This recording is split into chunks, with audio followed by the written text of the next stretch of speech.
Hi friends, आज जानिबा processor विषय रे। प्रोसेसर कौन, यार कार्य कौन, types of processor. Basically computer system रो सेंट्रल प्रोसेसिंग यूनिट रो प्रोसेसर हेउची ब्रेन। यह प्रोग्राम रो इंस्ट्रक्शन को एग्जीक्यूट करिथाय एवं समस्त प्रोग्राम को चलाइबा पई प्रोसेसर रो भूमिका बहुत गुरुत्वपूर्ण मध्ये रहिथाय।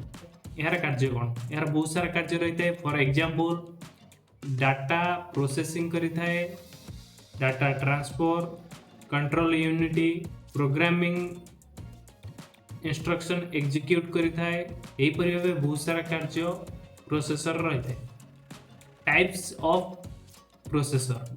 First, single core processor. यह गोटिए कोर विशिष्ट प्रोसेसर। एथिरे आपण गोटिए समय रे गोटिए इंस्ट्रक्शन को एग्जीक्यूट करि परिबे। Second, dual core processor. यह दुईटी कोर विशिष्ट प्रोसेसर।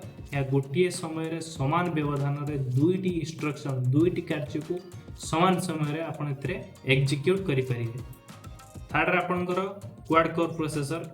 यह चारोटी कोर विशिष्ट होता है। आपड़ गोटे समय चारोटी इंस्ट्रक्शन कार्य को करेंगे। यह सबुठु बेस्ट परफॉर्मेंस, बेस्ट स्पीड सहित कार्य करता है।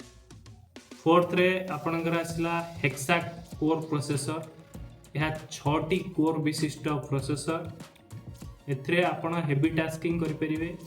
For example video editing, gaming. Fifth रे आपणकर ऑक्टा कोर प्रोसेसर, जहाँ 8टी कोर विशिष्ट प्रोसेसर। एथिरे आपण मल्टी टास्किंग करि परिबे। यार परफॉर्मेंस सबुठु बेस्ट रही है। सिक्स्थ रे आपणकर डेका कोर। या 10टी कोर विशिष्ट। एथिरे आपण मल्टीटास्किंग एवं पावरफुल टास्किंग कार्य करि परिबे। यह थिला कंप्यूटर रो किछिटा गुरुत्वपूर्ण टिप्स।